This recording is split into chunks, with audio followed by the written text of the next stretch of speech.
Hello friends, welcome back to learning magic. 5th സ്റ്റാൻഡേർഡിലെ Hindi text ബുക്കിലെ ഒരു കവിതയാണ് നമ്മളിന്ന് പഠിക്കാനായിട്ട് പോകുന്നത്. കഴിഞ്ഞ വീഡിയോയ്ക്കകത്ത് നമ്മൾ പഠിച്ചിട്ടുണ്ടായിരുന്നു, ടോമി ഓർ മേം എന്നുള്ള പാഠഭാഗം പഠിച്ചിട്ടുണ്ടായിരുന്നു. അതിൻ്റെ ബാക്കിയായിട്ട് വരുന്നൊരു കവിതയാണിത്, പില്ല. നോക്കിയാലോ, ഒരു പിക്ചർ കാണുന്നുണ്ടോ? അതിലൊരു പെൺകുട്ടിയെ കാണുന്നുണ്ട്, ഒരു കുഞ്ഞ് പട്ടിക്കുഞ്ഞിനെ കാണുന്നുണ്ട് അല്ലേ? നോക്കൂ, ആ പട്ടിക്കുഞ്ഞിനെ കളിക്കാനായിട്ട് ആ പെൺകുട്ടി കൈ കാട്ടി വിളിക്കുന്നു, എടുക്കാനായിട്ട് ഓമനിക്കാനും ഇടയൊക്കെ ആയിട്ട് ശ്രമിക്കുന്ന ഒരു പിക്ചറാണ് കാണുന്നത്. നമുക്കൊക്കെ പെറ്റ്സിനെ ഭയങ്കര ഇഷ്ടമാണല്ലേ. പെറ്റ്സ് എന്ന് വെച്ച് കഴിഞ്ഞാൽ നമുക്ക് വീട്ടിൽ എന്തെങ്കിലുമൊക്കെ ഓമന മൃഗങ്ങളൊക്കെ ഉണ്ടാവും, പൂച്ചക്കുട്ടിയായിട്ടും പട്ടിക്കുട്ടിയായിട്ടും ഒക്കെ അല്ലേ. നിങ്ങൾ കുട്ടികൾക്കൊക്കെ ഭയങ്കര ഇഷ്ടമല്ലേ. അപ്പോൾ ഇത് പില്ല എന്ന് പറഞ്ഞു കഴിഞ്ഞാൽ പില്ലയുടെ അർത്ഥം തന്നെ നായ്ക്കുട്ടി എന്നാണേ. കുഞ്ഞ് പട്ടിയെയാണ് പില്ല എന്ന് പറയുന്നത്. നമുക്കിതൊന്ന് വായിച്ചു നോക്കിയാലോ. നീതു കഥ പില്ല എക് എന്ന് പറഞ്ഞാൽ എന്താണ്? നീതു എന്ന് പറയുന്നത് കുട്ടിയുടെ പേരാണ്. നീതു കഥ പില്ല എക്. പില്ല എന്ന് പറഞ്ഞാൽ എന്താണ്? നായ്ക്കുട്ടി. ഇപ്പോൾ പറഞ്ഞായിരുന്നു, പില്ല എന്ന് പറഞ്ഞാൽ നായ്ക്കുട്ടിയാണ്. എക് എക്ക് എന്ന് വെച്ചാൽ എന്താണ്? നമ്മൾ നമ്പേഴ്സ് പഠിച്ചായിരുന്നു, 1 2 3 4 5 പഠിച്ചിട്ടുണ്ടായിരുന്നല്ലോ. അതിൽ എക് എന്ന് പറയുന്നത് 1 എന്ന അർത്ഥത്തിലാണ്. അപ്പോൾ ഇതൊരു കവിതയാണ്, അപ്പോൾ അതിൻ്റെതായ രീതിയിലാണ് സെൻറ്റൻസ് വന്നിരിക്കുന്നത്. നീതു കഥ പില്ല എക്. നീതുവിനൊരു പട്ടിക്കുഞ്ഞുണ്ട്, ഒരു നായ്ക്കുട്ടിയുണ്ട്. അടുത്തത് എന്താണ്? ബദൻ പേ ഉസ്കെ രുയേം അനേക്. ബദൻ എന്ന് പറഞ്ഞാൽ ബോഡി, അതായത് ശരീരം. ബദൻ എന്ന് പറഞ്ഞാൽ പുതിയ വാക്കാണ്. ബദൻ ശരീരം എന്നാണ്. ബദൻ ബേ ഉസ്കെ. ഉസ്കെ എന്ന് വെച്ചാൽ എന്താണ്? അവൻ്റെ. രുയേം അനേക്. രുയേം എന്ന് വെച്ച് കഴിഞ്ഞാൽ എന്താണ്? രോമങ്ങൾ. ശ്രദ്ധിച്ചോണേ, രുയേം എന്ന് വെച്ചാൽ രോമങ്ങളാണ്. അനേക്, അനേക് എന്ന് വെച്ചാൽ ഒരുപാട്. നമ്മൾ മലയാളത്തിൽ പറയാറില്ലേ അനേകം, ആ അനേകത്തിൻ്റെ അതേ അർത്ഥമാണ് ഈ അനേകനും കേട്ടോ. അനേക് അതായത് അവൻ്റെ ശരീരം നിറയെ ഒരുപാട് രോമങ്ങൾ ഉണ്ട്. പിന്നെ എന്താ പറയുന്നത്? ചോട്ടി ടാം ഗെയിം ലംബി പൂംച്ച്. അതായത് ചോട്ടി ടാം ഗെയിം മീൻസ് ചോട്ടി എന്ന് വെച്ചാൽ എന്താണ്? ചെറുത്. ടാം ഗെയിം ലംബി പൂംച്ച്. ചോട്ടി ലാംഗ്വേജ് ചെറിയ കാല്. നമുക്ക് കാണാൻ നായക്കുട്ടിയുടെയൊക്കെ നീളം കുറഞ്ഞ കുറുകിയ കാല്, ചെറിയ കാലാണ്. ലംബി, ലംബി എന്ന് വെച്ചാൽ എന്താണ്? നീളമുള്ള. പൂംച്ച്, പൂംച്ച് എന്ന് വെച്ച് കഴിഞ്ഞാൽ എന്താണ്? വാല്. അപ്പം ചെറിയ കാലും നീളമുള്ള വാലുമാണ് ഇതിൻ്റെ പ്രത്യേകത. പറയുന്നതാണ് ശരീരം മൊത്തം രോമങ്ങളുണ്ട്, ചെറിയ കാലാണ്, നീളമുള്ള വാലാണ്. ഇനി അടുത്ത എന്താണ്? ഭൂരി ധാടി കാലി മൂംച്ച് എന്ന് വെച്ചാൽ എന്താണ്? ഭൂരി എന്ന് പറഞ്ഞാൽ തവിട്ട് നിറം, അതായത് ബ്രൗൺ. നമ്മൾ കളേഴ്സ് പഠിച്ചിട്ടുണ്ടായിരുന്നല്ലോ ഹിന്ദിയിൽ. അതിൽ ഭൂരി എന്ന് പറഞ്ഞാൽ ബ്രൗൺ നിറം, അതായത് തവിട്ട നിറത്തിലുള്ള. എന്താണ് അടുത്തത്? ധാടി. ധാടി എന്ന് വെച്ചാൽ എന്താണ്? താടി രോമങ്ങൾ. കാലി മൂംച്ച്. കാലി മൂംച്ച് എന്ന് വെച്ചാൽ കാലി കറുത്തത്, മൂംച്ച് മീശ.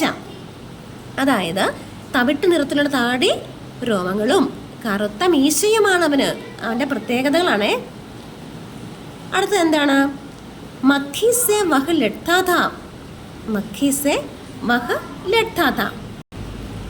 മഖി എന്ന് വെച്ചാൽ ഈച്ചയാണ്. നമുക്ക് അറിയുന്ന നായ്ക്കുട്ടികളുടെയും പട്ടിക്കുട്ടികളുടെയൊക്കെ എന്താണ് ചുറ്റോട് ചുറ്റും ഈച്ചയും കൊതുകൊക്കെ പറക്കുമ്പോൾ ഇവരെ ചാടി പിടിക്കാനൊക്കെ ശ്രമിക്കുന്നത് നമ്മൾ കണ്ടിട്ടില്ലേ?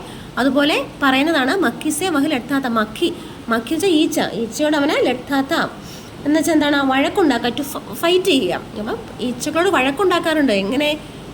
ഖടേ ഖടേ ഗിർ പട്ടാത. അതായത് ഖടേ ഖടേ ചെന്നാൽ എഴുന്നേൽക്കുമ്പോൾ, എഴുന്നേൽക്കാനായിട്ട് ശ്രമിക്കുമ്പോൾ എന്താണ് സംഭവിക്കുന്നത്? വീണു പോകാറുണ്ട്. അതായത് കുഞ്ഞു പട്ടിക്കുഞ്ഞല്ലേ, അപ്പോൾ അവന് ഉരുണ്ട് പിടച്ച് വീഴും. ചാടി ഈച്ചയൊക്കെ വരുമ്പോഴത്തേക്കും, ഈച്ചയെ ഓടിക്കാനായിട്ട് വഴക്കിടാനായിട്ട് ചാടി ഏക്കാൻ ശ്രമിക്കുമ്പോഴത്തേക്കും ഇവന് ഉരുണ്ട് പിടച്ച് താഴെ വീഴാറുണ്ട്. ഖടേ ഖടേ ഗിർ പട്ടാത എന്ന് വെച്ച് കഴിഞ്ഞാൽ എന്താണ്? ഖടേ ഖടേ എന്ന് പറഞ്ഞാൽ എന്താണ്? എഴുന്നേൽക്കാൻ ശ്രമിക്കുമ്പോൾ, എഴുന്നേൽക്കുമ്പോൾ ഗിർ ഭട്ടാത, അതായത് വീണു പോകുന്നു, വീണു പോവുക. ഓക്കെ. അപ്പം ഈച്ചയും കൊതുകൊക്കെ വന്ന് വട്ടം ചുറ്റി പറക്കുമ്പോൾ ഇതിനൊക്കെ ചാടി പിടിക്കാനായിട്ടൊക്കെ നോക്കുമ്പം ചാടി എഴുന്നേൽക്കാൻ ശ്രമിക്കുമ്പോഴത്തേക്കും ആശാൻ ഉരുണ്ട് പിടച്ച് വീഴുന്നു എന്നാണ് പറയുന്നത്. അപ്പം പില്ല എന്ന് പറഞ്ഞാൽ എന്താണ്? നായ്ക്കുട്ടിയാണ്. നീതു കഥ പില്ലയൊക്കെ. നീതൊരു നായ്ക്കുട്ടി ഉണ്ട്. ബദൻ ബേ ഉസ്കെ രുയേം അനേക് എന്ന് വെച്ചാൽ അവൻ്റെ ശരീരം മുഴുവൻ രോമങ്ങളാണ്. ചോട്ടി ടാം ഗെയിം ലംബി പൂംച്ച്, അതായത് ചെറിയ കാലും നീളമുള്ള വാലുമാണ്. ഭൂരി ധാടി കാലി മൂംച്ച്, തവിട്ട് നിറത്തിലുള്ള താടി രോമങ്ങളുണ്ട്. കാലി പൂംച്ച് എന്ന് വെച്ചാൽ കറുത്ത മീശയുണ്ട്. പിന്നെന്താണ്? മഖീസെ വഹ് ലഡ്താ ഥാ. മഖീസ് വെച്ചാൽ ഈച്ചയുമായിട്ട് അവൻ പോരാടുന്നു അല്ലേ, ഫൈറ്റ് ചെയ്യുന്നു. ഖടേ ഖടേ ഗിർ പട്ടാ ഥാ. എഴുന്നേൽക്കാൻ ശ്രമിക്കുമ്പോൾ ഉരുണ്ട് താഴെ വീഴുന്നു എന്നാണ് ഈ ഇത്രയും ലൈനിൽ പറയുന്നത്. ഇതാണ് ഇതിൻ്റെ ഒരു അർത്ഥം, സാരാംശം. നമുക്ക് കുറച്ച് വാക്കുകളുണ്ട്, നമുക്ക് പുതിയ പുതിയ വാക്കുകൾ പഠിച്ച് പോകണം.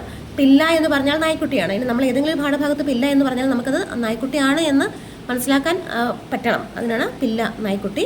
പിന്നെ എന്താണ് നെക്സ്റ്റ് സെൻറ്റൻസിൽ വരുന്നത്? ബദൻ. ബദൻ എന്ന് വെച്ചാൽ എന്താണ്? ബോഡി, ശരീരം. ചോട്ടി ചെറുത്. ടാങ്കെ. ടാങ്കെ എന്നാണ് കാല്. ലംബി ലംബി നീളമുള്ള. പൂഞ്ച് വാല്. ഭൂരി ധാടിഞ്ച തവിട്ട് നിറം. ഭൂരി തവിട്ട് നിറം. ഭൂരി ധാടി എന്ന് വെച്ചാൽ എന്താണ്? താടി രോമം. കാലി പൂഞ്ച് കറുത്ത. മീശ.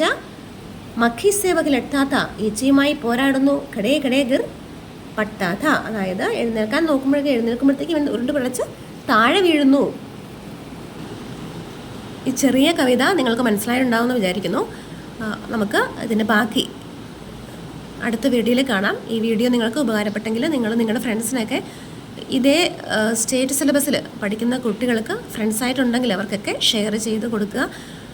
ഉപകാരപ്പെടുന്നുണ്ടെങ്കിൽ, നിങ്ങൾക്കിത് പ്രയോജനം ലഭിക്കുന്നുണ്ടെങ്കിൽ ഇതൊന്ന് ലൈക്ക് ചെയ്യാനും ഈ ചാനൽ ഒന്ന് സബ്സ്ക്രൈബ് ചെയ്യാനും മറക്കല്ലേ.